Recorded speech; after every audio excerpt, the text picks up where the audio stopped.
Hello guys, कैसे हो? स्वागत है हमारे एक को नए वीडियो में। हम बात कर रहे थे मार्केट स्ट्रक्चर के बारे में। ठीक है, तो मार्केट हमें कितनी टाइप से देखने को मिलती है, कैसी होती है, कैसा मूवमेंट होता है, तो उसके बारे में बात करेंगे। तो वीडियो पे बने रहना, चैनल पे जो भी नए हो सब्सक्राइब कर देना। तो आगे बढ़ते हैं। सबसे पहले तो मार्केट हमें किस तरीके से देखने को मिलती है? मार्केट इस तरीके से देखने को मिलती है, ठीक है, या फिर इस तरीके से देखने को मिलती है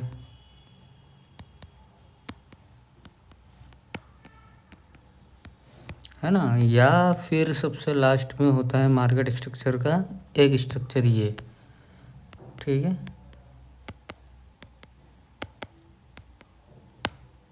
ठीक है, तो हमें मार्केट स्ट्रक्चर में हमें मार्केट तीन टाइप से देखने को मिलती है। एक एक तो ये एरिया हो गया, ठीक है, दूसरा ये हो गया और तीसरा ये हो गया, ठीक है। तो तीन टाइप से देखने को मिलती है। अब आगे बढ़ते हैं हम। तो सबसे पहले हम समझेंगे इस वाले पॉइंट को, फिर उसके बाद इस वाले पॉइंट को, और इसके बाद इस वाले पॉइंट को, ठीक है। तो वीडियो में बने रहना एंड चैनल पे नए हो तो सब्सक्राइब कर देना, ठीक है। तो आगे बढ़ते हैं हम, ठीक है। तो यहाँ से हम मार्केट स्ट्रक्चर को समझने के लिए सबसे पहले हमें ज़रूरत होती है अप ट्रेंड। तो अप ट्रेंड में मार्केट कैसे चलती है? ऐसे, ठीक है। मार्केट ऐसे रैली बना के हुए जाती है, ठीक है। तो मार्केट जब भी ऐसे जाता है तो यहाँ पे क्या होता है? मार्केट जब ऐसे जाती है तो यहाँ एक हायर हाई बनता है, ठीक है, और एक यहाँ हायर लो बनता है। यहाँ हायर हाई, यहाँ higher low, higher high, higher लो।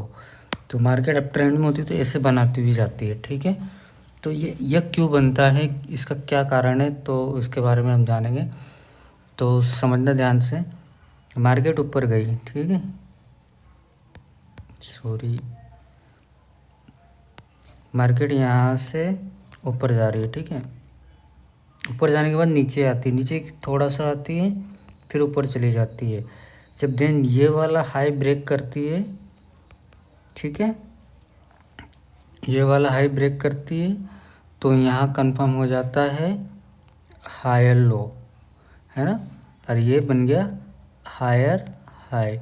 फिर अगेन मार्केट जब नीचे आती है, यहाँ से नीचे आती है,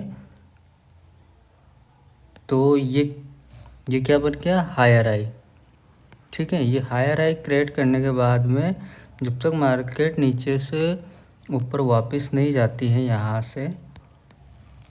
से ऊपर वापस नहीं जाती है, इस हाई को ब्रेक नहीं करती, तब तक हमें हायर लो कंफर्म नहीं होता है।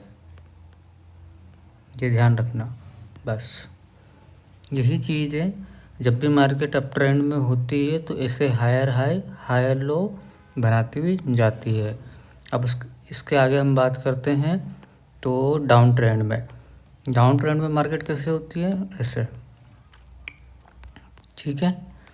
मार्केट जब भी नीचे जाती है तो कैसे जाती है? ऐसे। क्या बनाती हुई जाती है? एक तो ये लोअर लो, ठीक है, और ये हो गया हायर लो। ऐसे बनाती हुई जाती है मार्केट। यहाँ पे फिर से लोअर लो और यहाँ पे फिर से हायर लो। तो मार्केट जब भी डाउन ट्रेंड में होती है तो मार्केट हमें इस तरीके को देखने को मिलती है, ठीक है। इसमें क्या होता है, मार्केट जब ये ब्रेक करती है ये वाला लेवल, तो ये वाली चीज़ कंफर्म हो जाती है हायर लो, और जैसे ही नीचे जाती है तो एक लोअर लो क्रिएट करती है। फिर वापस से जब यहाँ से ऊपर जाती है, यहाँ से ऊपर जाती है, यहाँ से, तब जाके ऊपर जाने के बाद में वापस नीचे आती है और ये ब्रेक करती है लोअर लो, तब जाके हायर लो कंफर्म होता है, ठीक है। और तीसरा हमारा टाइप का मार्केट होता है हमारे एक ये, इसे हम नो ट्रेडिंग जोन भी कहते हैं, क्योंकि मार्केट एक रेंज में फंसी हुई होती है, ठीक है। जब तक इस इनिशियल केस में मार्केट या तो किसी एक एरिया का ब्रेकआउट दे, एक या तो नीचे है ना, या फिर ऊपर, ठीक है, इन दोनों एरिया में से ब्रेकआउट दे इस एरिया का, ठीक है, इस एरिया का दोनों, इन केस में दोनों एरिया में से किसी में एरिया में एक ब्रेकआउट दे तो मार्केट अपना मूव कंप्लीट करना स्टार्ट कर देती है, हायर लो लोअर हाई में कन्वर्ट हो जाती है, ठीक है। तो हमने देखा कि हमारी मार्केट 3 टाइप से होती है, ठीक है। सबसे पहले देखा कि मार्केट एक तो अप ट्रेंड में होती है, दूसरा डाउन ट्रेंड में होती है, तीसरा कंसोलिडेशन एरिया में होते हैं। तो हमें बस मार्केट स्ट्रक्चर में ये ध्यान में रखना है कि मार्केट अप ट्रेंड में है या डाउन ट्रेंड में है या नो ट्रेडिंग जोन में है, ठीक है। बस हमें यही पता करना होता है मार्केट स्ट्रक्चर में। बाकी काम तो हमें आने वाली चीज़ों के और आने वाले कंसेप्ट के ऊपर डिपेंड करता है कि हमें कैसे आइडेंटिफाई करना है, ठीक है। तो आज के वीडियो में बस इतना ही है। चैनल पर जो भी हो नए, चैनल को सब्सक्राइब करना एंड वीडियो को लाइक करना, ठीक है। Bye bye, take care.